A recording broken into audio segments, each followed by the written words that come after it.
Assalamualaikum beres, selamat datang kembali di Guru Gembel Channel. 2025 diawali dengan bencana besar yang terjadi di Amerika Serikat, di mana Los Angeles, salah satu kota paling prestisius yang mereka miliki, itu sekarang mengalami kebakaran hebat.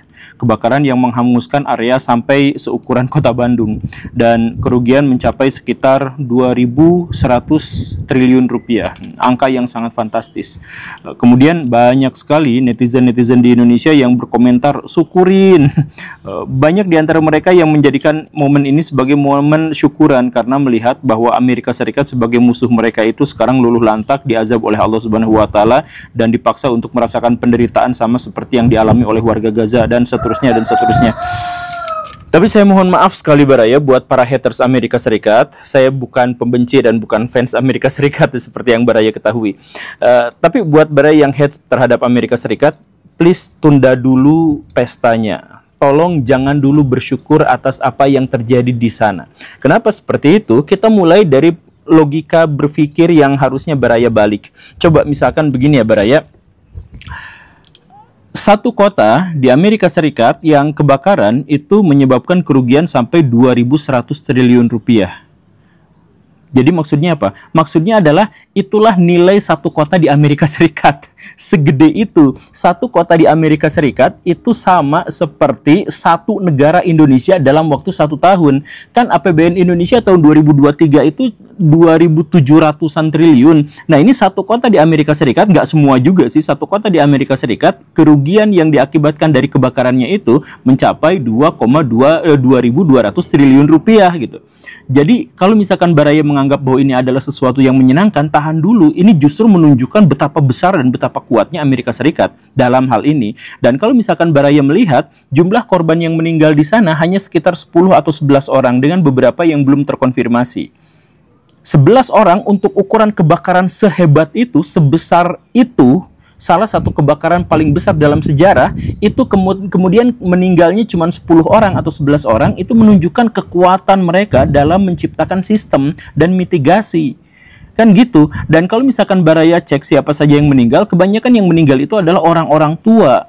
Bahkan beberapa di antara mereka diketahui mereka bisa saja melarikan diri, tetapi saya tidak mau lari dari rumah ini walaupun rumah ini terbakar karena dalam rumah ini ada banyak kenangan manis dalam kehidupan saya. Jadi maksudnya dia bisa aja selamat, dia bisa aja menyelamatkan diri, tetapi dia memutuskan untuk tidak selamat, dia mati bersama rumahnya, misalkan begitu ya. Nah, dari sini kita juga bisa menunjukkan dan menyimpulkan bahwa Amerika Serikat itu begitu kuatnya. Jadi jangan dulu seneng, ditambah lagi baraya juga harus berpikir, memang ada ratusan ribu orang yang mengungsi, tetapi para pengungsi itu baik-baik saja, mereka tidak ditampung di tenda-tenda darurat dengan dapur-dapur darurat yang umum yang isinya bubur kacang dan sebagainya, enggak. Mereka tetap hidup dalam sesuatu yang sangat layak, dalam kehidupan yang sangat layak gitu baraya. Ditambah bahwa orang-orang yang rumahnya terbakar itu hampir semuanya, bisa dibilang semuanya itu mendapatkan asuransi.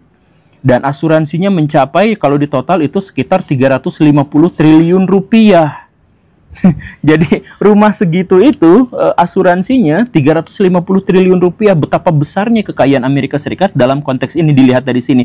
Jadi mereka yang sekarang terkena bencana, mereka hanya membutuhkan waktu beberapa hari untuk keluar dari rumahnya, ditampung di tempat-tempat pengungsian yang sangat layak. Kemudian mereka mendapatkan asuransi yang begitu mereka kembali ke rumahnya nanti mereka bisa membangun seperti sedia kala lagi.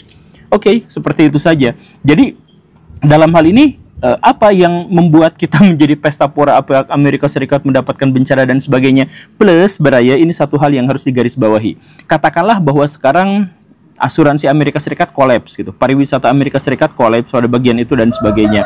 Tapi gini baraya, ini sesuatu yang konyol tapi sesuatu yang terjadi gitu ya. Kalau misalkan Amerika Serikat katakanlah rugi 2.500 triliun, anggaplah nominalnya setelah dijumlah jamblek kesana kesini 2.500 triliun. Kemudian Amerika Serikat berpikir apa yang harus mereka lakukan. Mereka bisa memilih dengan semua opsi yang cukup menyenangkan buat mereka.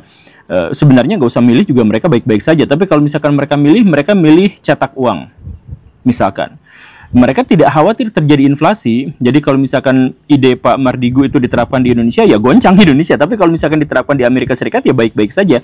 Karena ketika Amerika Serikat mencetak uang, maka pertama mereka akan dapat keuntungan dari mencetak uang itu. Kenapa? Karena uang dolar itu bukan hanya digunakan di Amerika Serikat, tetapi di seluruh dunia. Dijadikan sebagai alat transaksi untuk ekspor impor dan sebagainya.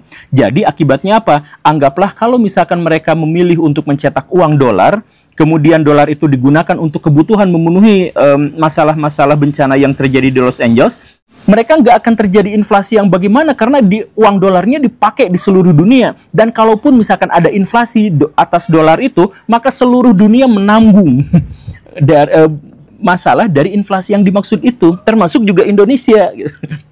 Kan kita sudah ketahui gini lah ya, Indonesia misalkan mau impor barang dari Cina, kan nggak bisa pakai rupiah.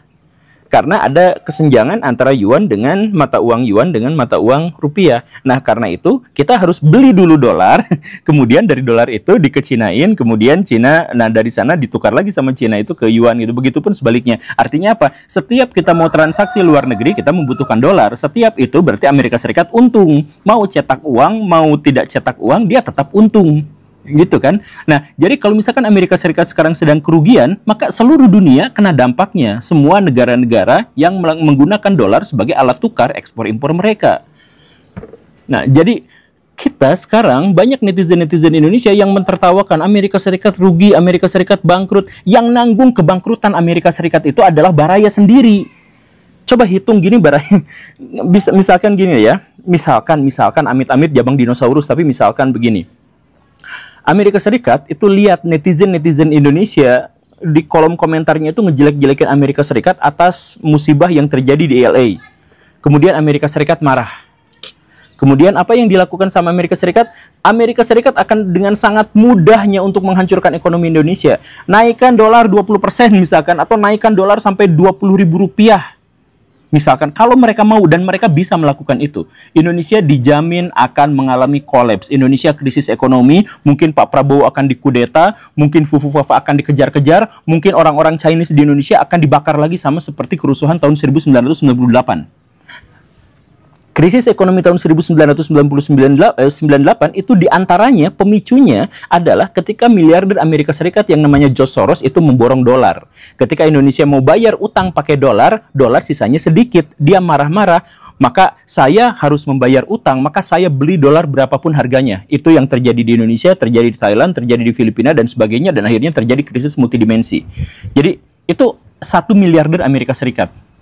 Jadi maksudnya, kalau misalkan Amerika Serikat ngelihat komen-komen di Indonesia, kemudian mereka baper, kemudian misalkan mereka marah-marah, ya udah naikin dolar sampai Rp20.000, habis kita.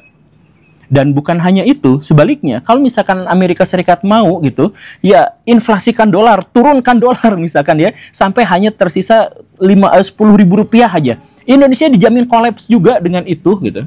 Dijamin itu mah kolaps. Jadi Indonesia tuh sangat ketergantungan sama dolar karena ekspor impornya dari sana. Naikin dolar sampai sekian Indonesia habis, nurunin dolar sampai sekian juga habis. Nanti informasi yang lebih lanjutnya saya sampaikan ketika saya kolaborasi dengan Pak Mardigu gitu nanti ya, kapan-kapan.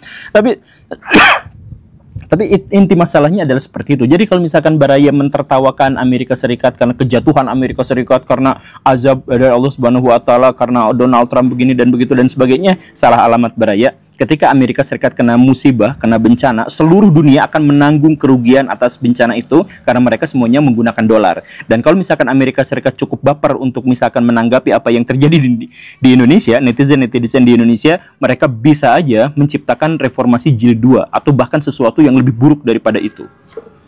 Bukan hanya kata-kata saya, mereka pernah melakukan itu. Iya kan?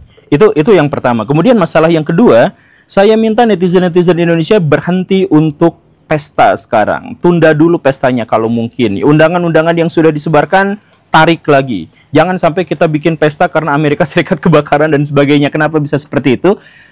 Lihat konteksnya. Amerika Serikat mengalami kebakaran yang sangat luar biasa. Itu disebabkan karena perubahan iklim. Jadi Los Angeles memang kering. Tetapi sekarang bahkan jauh lebih kering daripada seharusnya.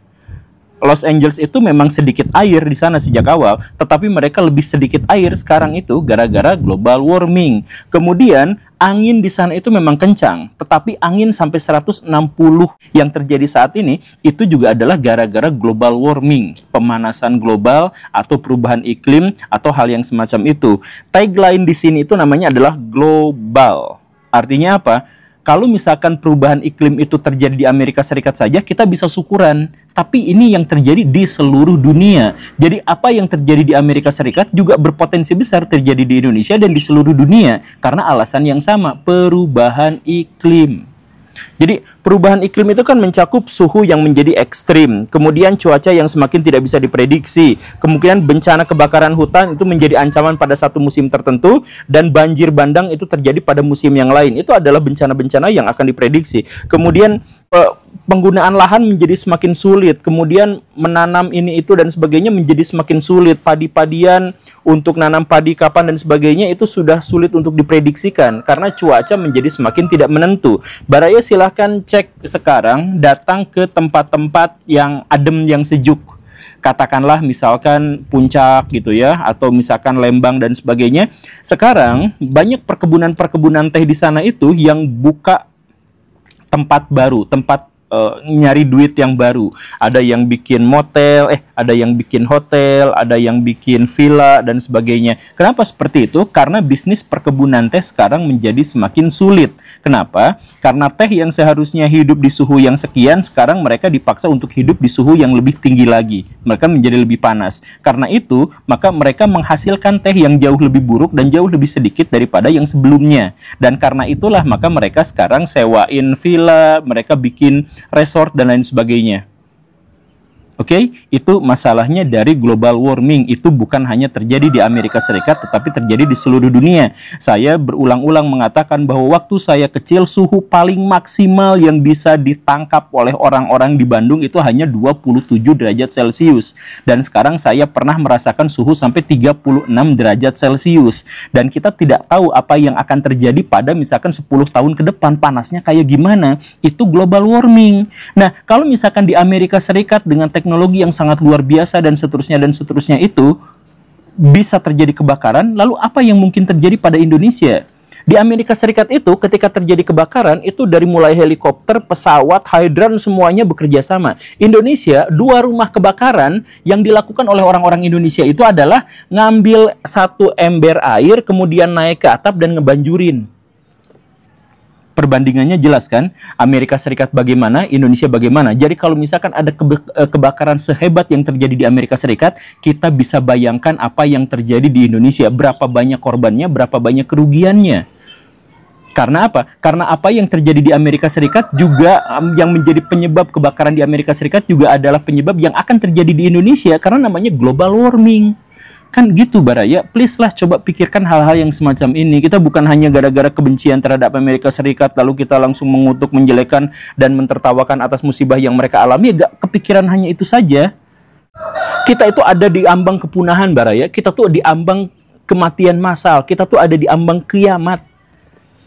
Gara-gara global warming ini, jadi kalau misalkan Amerika Serikat sekarang untuk mengatasi global warming atau menunda mereka, maka apa yang mereka lakukan? Mereka menginvestasikan ribuan triliun rupiah untuk mengatasi masalah ini. Ya walaupun zaman Donald Trump mungkin akan berkurang anggarannya karena dia tuh gak terlalu peduli gitu sama lingkungan. Anggaplah seperti itu. Tapi tetap saja angkanya pasti di atas ribuan triliun setahun untuk terlibat dalam urusan-urusan lingkungan hidup. Sedangkan apa yang terjadi di Indonesia? Level Indonesia itu sampai sebatas ini nih. Saya ketemu sama bapak-bapak yang bakar sampah, bakar rumput di halaman rumahnya. Kemudian saya ngobrol, Pak, tuh ini Bandung makin panas. Apa yang dia katakan? Iya ya, Bandung makin panas, dulu mah segini, tapi sekarang mah segini, sambil dia masih bakarin sampah.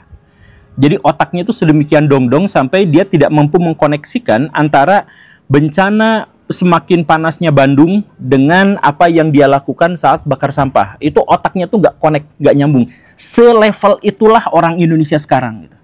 Jadi kalau misalkan Amerika Serikat menghadapi global warming dia ribuan triliun dikeluarkan, kalau misalkan Indonesia sampai sebatas iya ya Bandung panas tapi sampai bakar sampah di situ. Jadi kalau misalkan Baraya masih tertawa nyukurin Amerika Serikat gini dan sebagainya,